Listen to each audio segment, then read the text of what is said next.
10वीं कक्षा के विद्यार्थीगण को मेरा नमस्कार। छात्रों, हम स्पर्श पाठ्य पुस्तक के काव्य खंड में से एक ऐसी कविता पढ़ने जा रहे हैं। वह एक गुण है जिस गुण का होना मनुष्य के लिए अनिवार्य आवश्यकता है। उस गुण के बिना मनुष्य मनुष्य नहीं कहलाता है। वही है मनुष्यता। आज हम मनुष्यता पाठ पढ़ने जा रहे हैं। यह एक कविता पाठ है। इसके लेखक है मैथिली शरण गुप्त।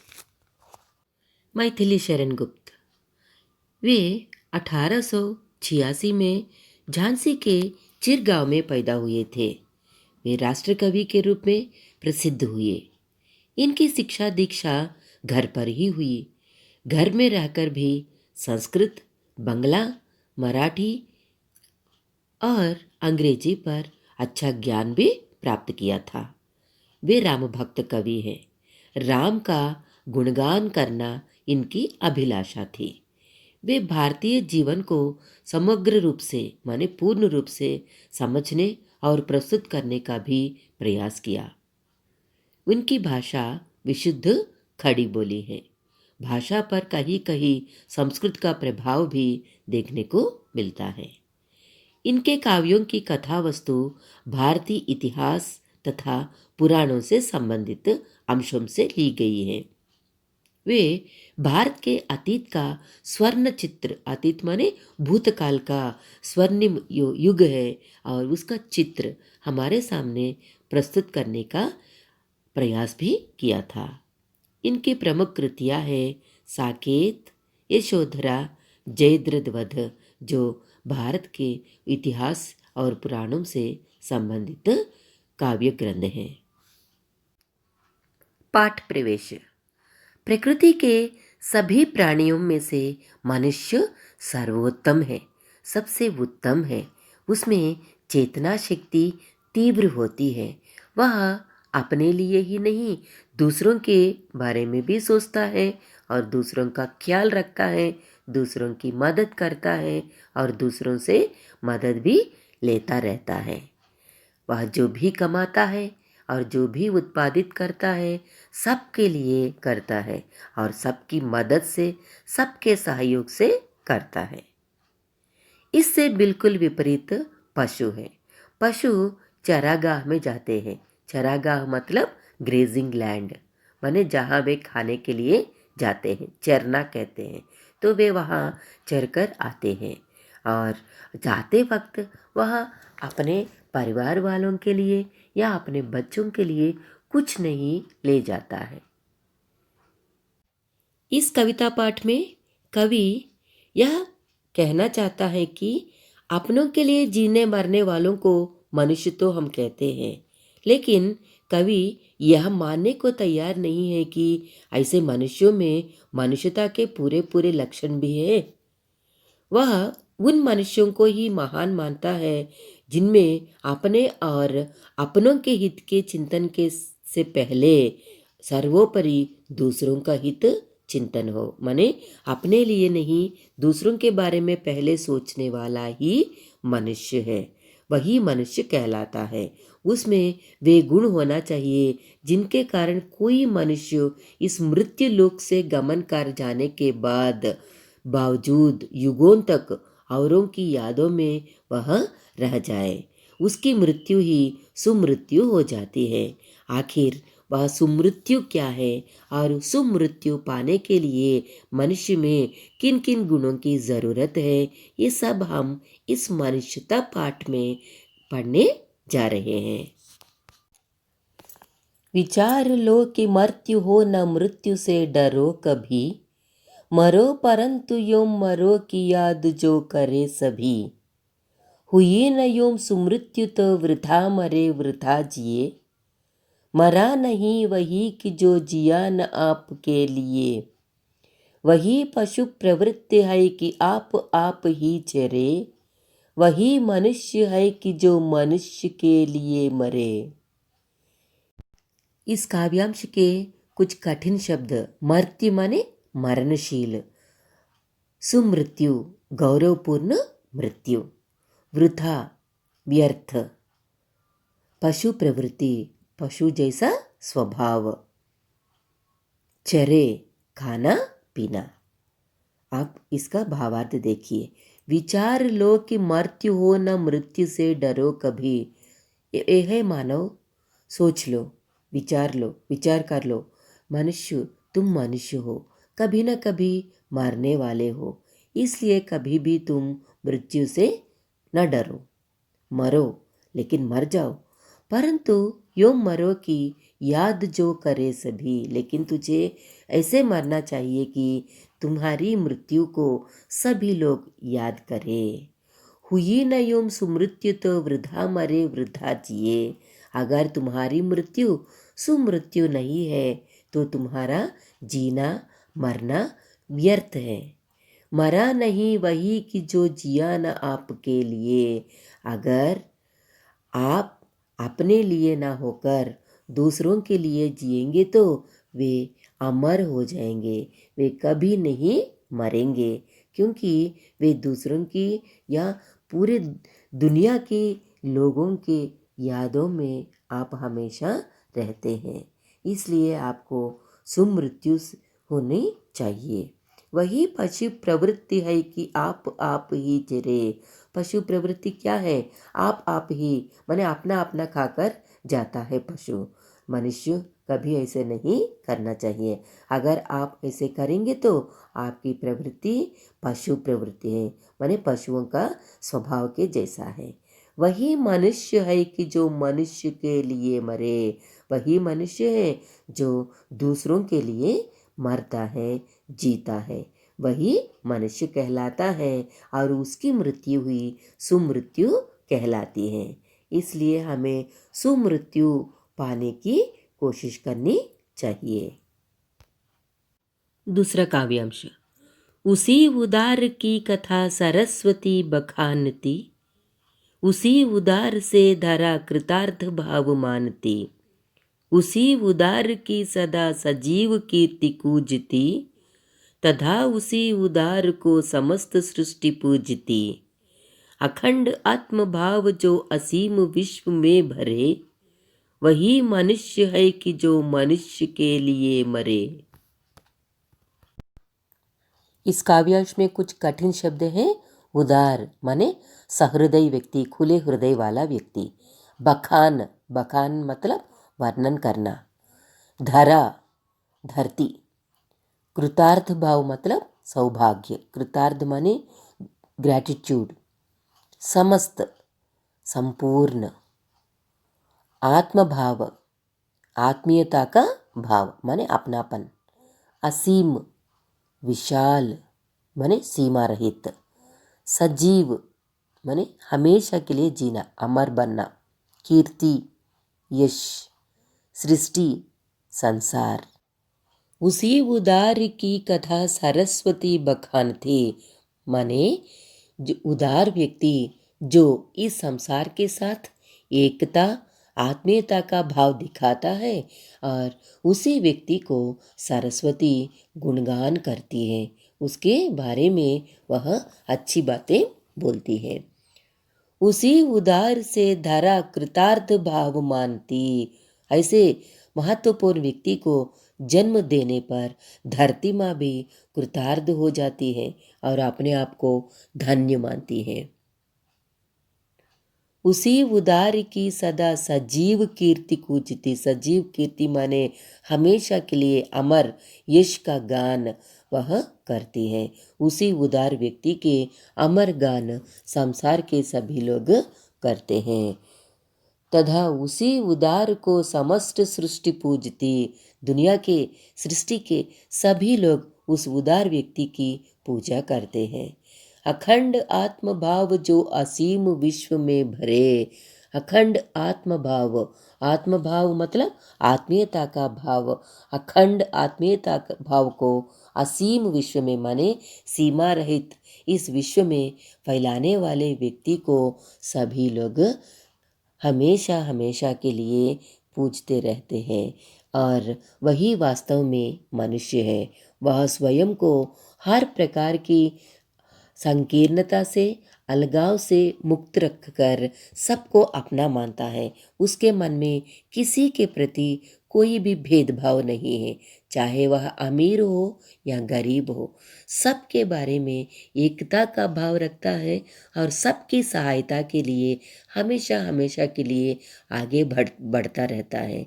वही मनुष्य सच्चा मनुष्य है और वही मनुष्य मनुष्यता से भरा है और उसके लिए मानवता के लिए वह जीता है और मरता है। उस मनुष्य को हमेशा हमेशा के लिए सरस्वती भी गुणगान करती है, धरती भी कृतार्थ भावना दिखाकर धन्य मानती है अपने आप को और उसकी कीर्ति हमेशा गूंजती रहती है और उसी उदार व्यक्ति को समस्त सृष्टि पूजा करती है।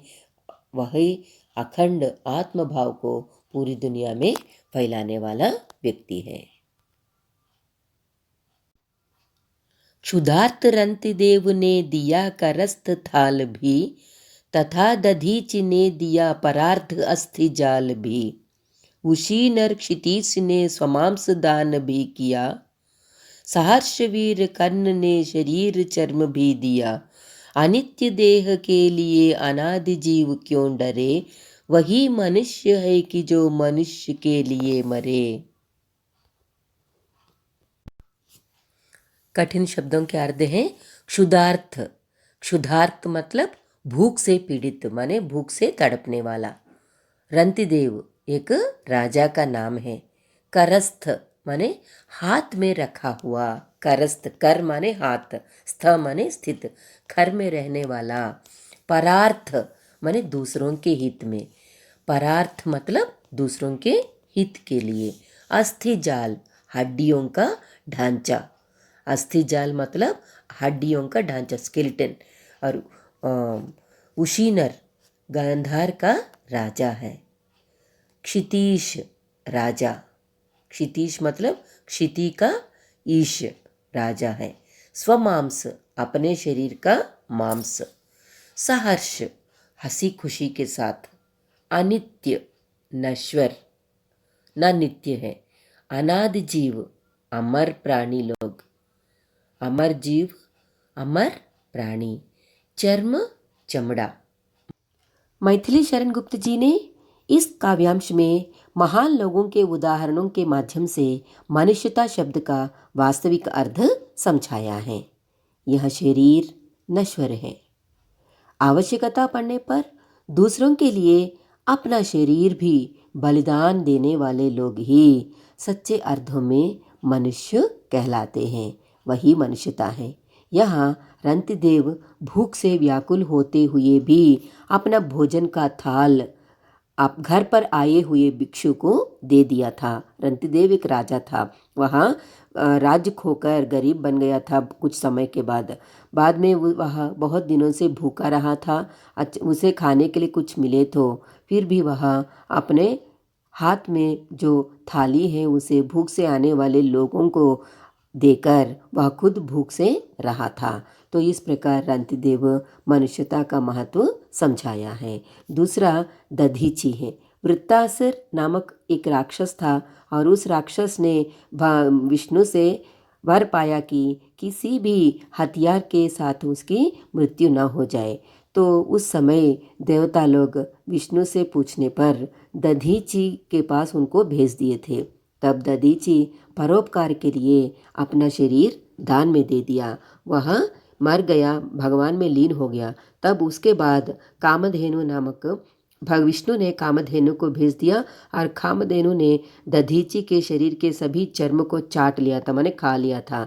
तो उसके बाद उसके हड्डियों से ब्रह्मशिर नामक एक हथियार बनाया गया। उसी हथियार से वृत्तासुर को मारा गया। तो परोपकार के लिए दधीची ने अपने शरीर के हड्डियों को भी दान में दिया था।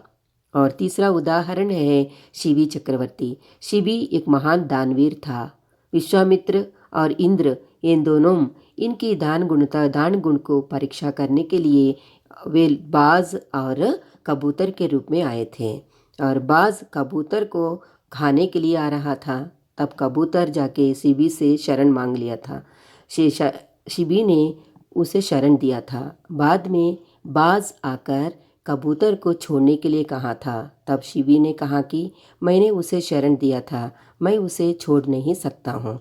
तब बाज ने कहा, मैं इस वक्त भूखा हूँ, अगर तुम मेरी भूख मिटाने की इंतज़ाम करोगे तो मैं कबूतर को छोड़ दूंगा। तब शिवी ने अपनी जांघ में से मांस देकर बाज की भूख मिटाने की कोशिश की। तराजू लाकर एक ओर कबूतर को बिठाया और दूसरी ओर अपनी जांघ में से मांस निकालकर डालने लगा, और जितना भी डालो तुल नहीं गया था। तब वह अपने आप को तराजू में बिठाया। इस प्रकार एक छोटे से कबूतर को बचाने के लिए शिवी ने अपने शरीर तक त्याग करने के लिए तैयार हुआ था। वैसे ही कर्ण कर्ण अपने जीवन रक्षक कवच और कुंडल को शरीर से अलग करके एक ब्राह्मण के मांगने पर दान में दे दिया था। ये सभी उदाहरण परोपकार का संदेश देती हैं। ऐसे महान लोगों के त्याग के कारण ही मनुष्य जाति का कल्याण संभव हो सकता है। और एक बार देखिए, क्षुधार्त रंतिदेव ने दिया करस्त थाल भी। माने रंतिदेव एक भूखे की भूख मिटाने के लिए करस्त थाल माने अपने हाथ में रहने वाला थाल, थाल मतलब प्लेट, वह भी खाने का भोजन का जो थाली देने के लिए तैयार हुआ था। तथा तथा दधीच ने दिया परार्ध अस्थि जाल भी। माने वृतासुर नामक राक्षस को मारने के लिए परार्ध परोपकार के लिए अस्थि जाल माने अपने शरीर की हड्डियों को भी दान में दिया था। उशीनर क्षितीश ने स्वमांस दान भी किया। माने कबूतर की रक्षा करने के लिए उशीनर माने गांधार देश के राजा शिवी को उशीनर कहते हैं। क्षितीश मतलब राजा। राजा शिवी ने स्वमांस अपने शरीर का मांस भी दान में दिया था। सहर्ष वीर कर्ण ने शरीर चर्म भी दिया है। सहर्ष हंसते हुए वीर कर्ण ने अपने शरीर में से चर्म और कवच और कुंडल को दान में दिया था। अनित्य देह के लिए अनादि जीव क्यों डरे। अनादि से माने प्राचीन काल से भी अनित्य देह के लिए माने नश्वर होने वाले इस शरीर के लिए कोई भी लोग नहीं डरे थे। वे अमर जीव हैं। वही मनुष्य है कि जो मनुष्य के लिए मरे। वही मनुष्य है जो दूसरों के लिए अपने शरीर तक दान देने के लिए तैयार होते हैं। सहानुभूति चाहिए, महाविभूति है यही। वशीकृता सदैव है बनी हुई स्वयं मही। विरुद्धवाद बुद्ध का दया प्रवाह में बहा। विनीत लोक वर्ग क्या न सामने झुका रहा। आहा वही उदार है परोपकार जो करे। वही मनुष्य है कि जो मनुष्य के लिए मरे। इस काव्यांश में सहानुभूति का अर्थ है दूसरों के दुखों का अनुभव करना। महाविभूति महान पूंजी। वशीकृता वश में आना। मही धरती। विरुद्धवाद विरोध में चलने वाली बातें। विनीत विनय के कारण सिर झुकाना। लोक वर्ग लोगों के भिन्न भिन्न वर्ग। बहा नष्ट हो गया है। यहाँ पर बहना मतलब नष्ट होना। यहाँ कवि ने बताया कि सहानुभूति को मनुष्य के सबसे बड़ी संपत्ति, मनुष्य की सबसे बड़ी पूंजी क्या है? सहानुभूति। दूसरों के दुखों को बांटना है, क्योंकि यही गुण मनुष्य को महान, उदार और सर्वप्रिय बनाता है। इसी के कारण सारी दुनिया मनुष्य के वश में हो जाती है। दूसरों के साथ दया, करुणा, सहानुभूति का व्यवहार करके हम धरती को वश में किया जा सकता है। मदर तेरेसा मालूम है आपको, उनके पास संपत्ति नहीं है। दूसरों के दुखों को बांटने के कारण ही दुनिया के सभी लोग उनके वश में आ गए हैं। वैसे ही बुद्ध के विरुद्धवाद का तात्पर्य है समाज की गलत नीतियों का विरोध करना। महात्मा बुद्ध ने समाज में फैली सभी गलत धारणाओं का विरोध किया। इससे पहले तो लोगों ने इनका विरोध किया, लेकिन जब बुद्ध की करुणा के भाव सबके लिए बह निकले तो लोग विरोध को भूलकर उनके सामने सिर झुकाए हैं और उनकी विरोधी लोगों को भी उनकी बातों को मानना पड़ा है और वे कृतज्ञ एवं विनम्र होकर आदर से उनके सामने सिर झुकाए। आहा, वही उदार है परोपकार जो करे। वही उदार आदमी है जो दूसरों के उपकार करता है। सच्चा मनुष्य वही होता है दूसरों के लिए जीता मरता है। वही मनुष्य है कि जो मनुष्य के लिए मरे। सच्चा मनुष्य तो वही है जो मनुष्य के उपकार के लिए जिए और मृत्यु को भी वरण कर सके। रहो न भूल के कभी मदांध तुच्छ वित्त में, सनाथ जान आपको करो न गर्व चित्त में। अनाथ कौन है यह त्रिलोकनाथ साथ है, दयाल दीन बंध के बड़े विशाल हाथ है। अतीव भाग्यहीन है अधीर भाव जो करे, वही मनुष्य है कि जो मनुष्य के लिए मरे। इस काव्यांश में मदांध मतलब घमंड के नशे में चूर होना, चित्त हृदय, तुच्छ नीच, त्रिलोकनाथ तीन लोकों के स्वामी हैं, दीन बंधु गरीबों के प्रति दया दिखाने वाला, विशाल हृदय बहुत अधिक सहन शक्ति होना, अधीर भाव धैर्य न रखना, सनाथ अपने स्वामी का साथ होना माने कोई साथी होना, गर्व घमंड, भाग्यहीन बदकिस्मत वाला आदमी। रहो न भूल के कभी मदांध तुच्छ वित्त में, वित्त धन, तुच्छ थोड़ी सी संपत्ति या थोड़ा सा धन प्राप्त करके हमें कभी भी मन में घमंड नहीं दिखाना चाहिए।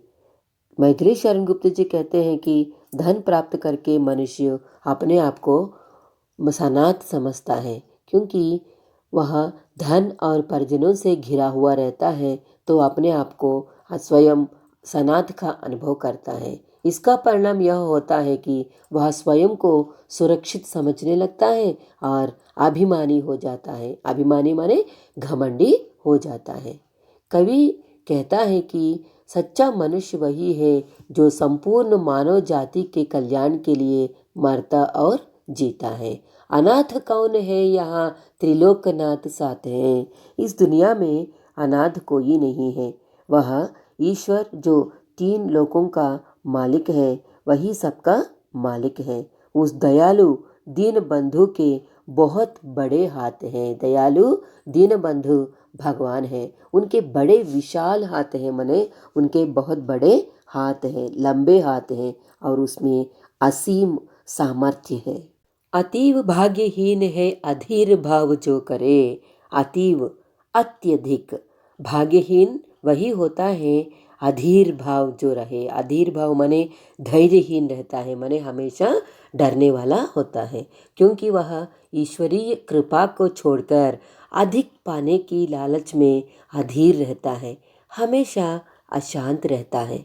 वास्तव में वही भाग्यहीन होता है। वही मनुष्य है कि जो मनुष्य के लिए मरे। माने सच्चा मनुष्य वही है जो दूसरों के परोपकार करे और उसी में मृत्यु को प्राप्त करे। अनंत अंतरिक्ष में अनंत देव है खड़े, समक्ष ही स्वभाव जो बढ़ा रहे बड़े बड़े। परस्परावलंब से उठो तथा बढ़ो सभी, अभी अमर्त्य अंक में अपंक हो चढ़ो सभी।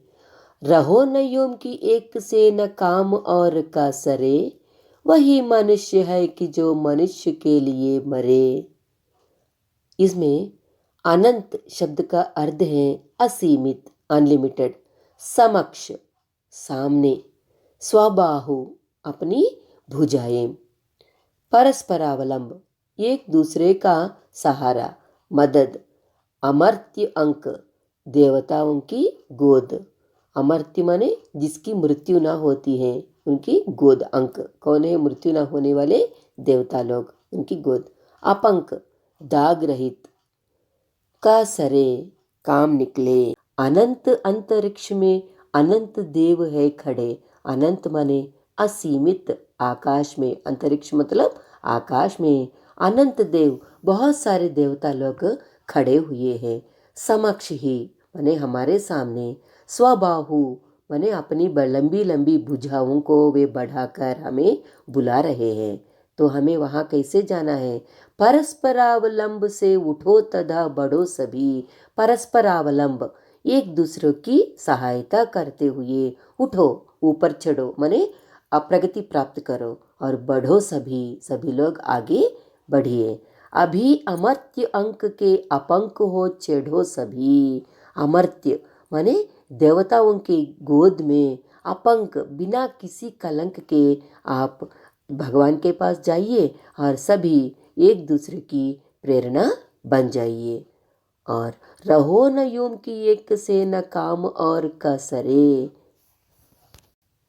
कवि कह रहे हैं कि इस तरह रहना ठीक नहीं कि किसी के बिना आपका काम चला जाता हो, माने किसी की सहायता की ज़रूरत नहीं है, मैं अकेला अपना काम कर सकता हूँ, ऐसे कभी मत सोचना। एक दूसरे के सहयोग के बिना जीने का कोई अर्थ नहीं है। वही मनुष्य है कि जो मनुष्य के लिए मरे, वही मनुष्य होता है और मानवता के लिए जिए, उसके हित में अपनी मृत्यु को समर्पित करे।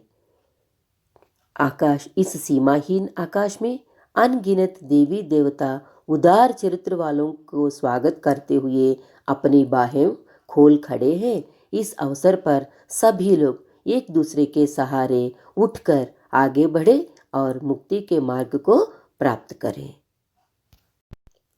अगला काव्यांश। मनुष्य मात्र बंधु है, यही बड़ा विवेक है।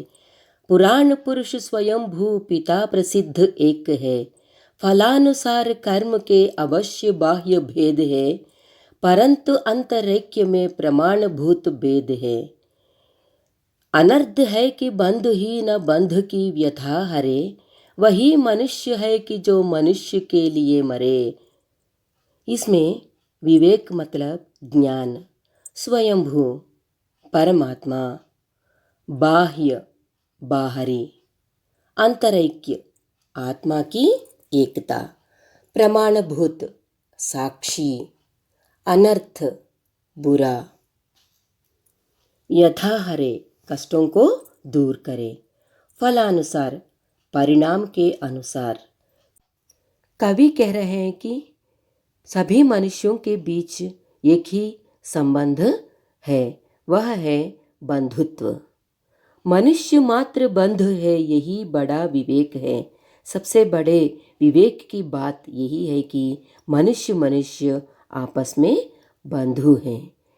ऐसे इसलिए कहा गया है, पुराण पुरुष स्वयंभू पिता प्रसिद्ध एक है।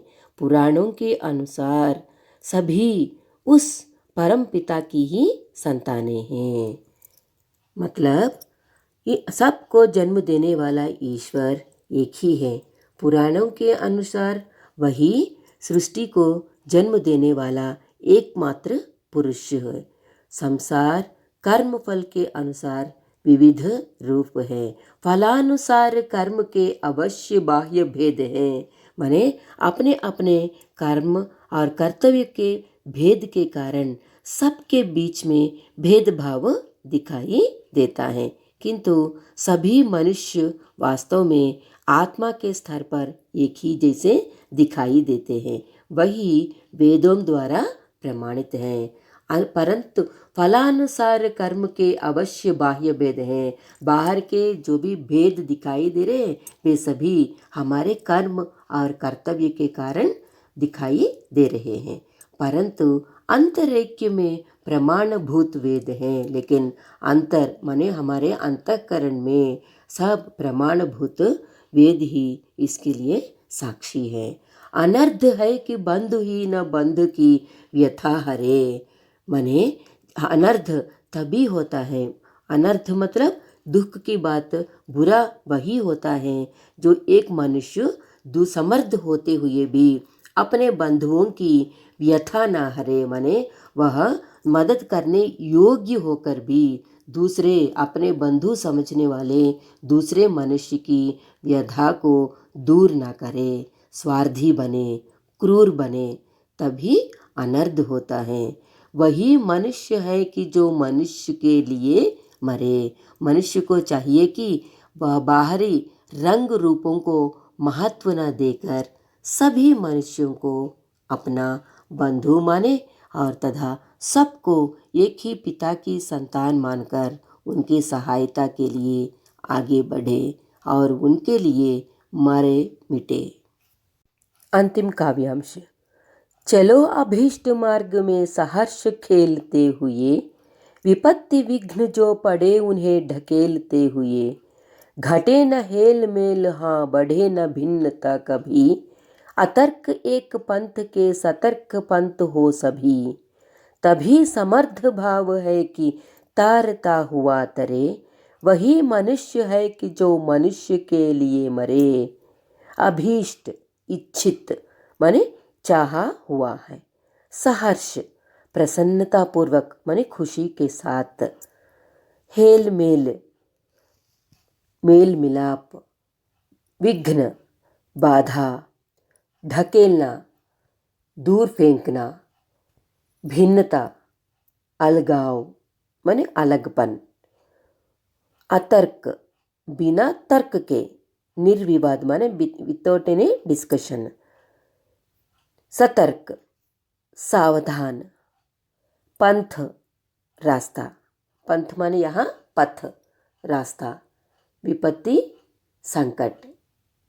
अंतिम काव्यांश इस कविता का संदेश है। इस कविता में मैथिली शरण गुप्त जी कहते हैं कि इच्छित लक्ष्य पर हंसी खुशी के साथ खेलते हुए, मुसीबतों बाधाओं को पार करते हुए निरंतर प्रगति पथ पर हमें चलना चाहिए। चलो अभीष्ट मार्ग में सहर्ष खेलते हुए, अभीष्ट मार्ग माने इच्छित रास्ते में सहर्ष हंसी खुशी के साथ खेलते हुए हमें चलना चाहिए। रास्ते में विपत्ति विघ्न जो पड़े उन्हें ढकेलते हुए, इस मार्ग में, इस प्रगति के मार्ग में विघ्न बाधाएं जो आते हैं उन्हें ढकेलते हुए माने दूर फेंकते हुए हमें आगे बढ़ना चाहिए। घटे न हेल मेल हा बढ़े न भिन्नता कभी, कभी भी मेल मिलाप की भावना घटना नहीं चाहिए और भिन्नता कभी नहीं बढ़ना चाहिए। अतर्क एक पंथ के सतर्क पंथ हो सभी, बिना किसी तर्क के माने निर्विवादी होकर हमें तर्क के बिना इस पथ में आगे बढ़ना चाहिए। पंथ माने संप्रदाय या रास्ता, इसी रास्ते में हमें बिना किसी तर्क के साथ आगे बढ़ना चाहिए। तभी समर्थ भाव है कि तारता हुआ तरे। समर्थ भाव से माने हमारी शक्ति और सामर्थ्य तभी सार्थक होते हैं जब हम समर्थ भाव से दूसरों को पार लगाते हुए हम तारता हुआ तरे, खुद हम अपने आप को तारना है माने पार लगाना है और साथ ही साथ दूसरों को भी पार उतारना चाहिए, तभी हम समर्थ हो जाते हैं। मतलब हमें इस मार्ग को पाने के लिए सावधानी से आगे बढ़ना चाहिए और हमारे साथ साथ दूसरों को भी आगे बढ़ने के लिए मौका देना चाहिए। वही मनुष्य है कि जो मनुष्य के लिए मरे, वही मनुष्य है जो दूसरों के लिए जीवन और मृत्यु को भी अर्पण कर दे। इसमें मेल मिलाप की भावना को ज़्यादा महत्व दिया गया है। सभी लोग एकजुट होकर आगे बढ़ना चाहिए, तभी हम सार्थक हो जाएंगे और समर्थ हो जाएंगे। और यह एक प्रेरणापद काव्यांश है। इस हमारा लक्ष्य एक ही होना चाहिए, वह है मानव जाति का कल्याण और एकता, वही हमारा लक्ष्य है। और इस लक्ष्य को प्राप्त करने के लिए हमें मिलजुल कर काम करना चाहिए। परोपकार करते हुए हमें आगे बढ़ना चाहिए, वही हमारा लक्ष्य होना चाहिए।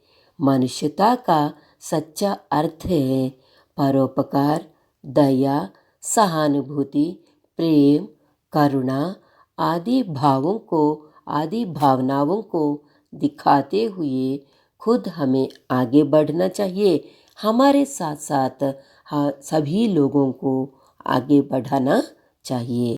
मनुष्य को स्वार्थी ना होकर दूसरों के लिए जीना चाहिए और उसे मृत्यु से भयभीत नहीं होना चाहिए। जीवन को परोपकार के कामों में लगाना चाहिए। पशु प्रवृत्ति से बचकर रहना चाहिए। कभी भी अहंकार ना दिखाना चाहिए। जीवन में ऐसे कार्य करने चाहिए ताकि लोग मरने के बाद भी हमें याद करें। साथ ही स्वयं आगे बढ़ने के साथ साथ दूसरों को भी आगे बढ़ाना चाहिए, तभी विश्व बंधुत्व की भावना का विकास होता है, सभी लोग आगे बढ़ते हैं। आजकल के जीवन में मनुष्यता अत्यंत आवश्यक है। इस कविता से प्रेरणा पाकर हम सब मनुष्यता के साथ व्यवहार करेंगे, सच्चे मनुष्य बनेंगे। धन्यवाद।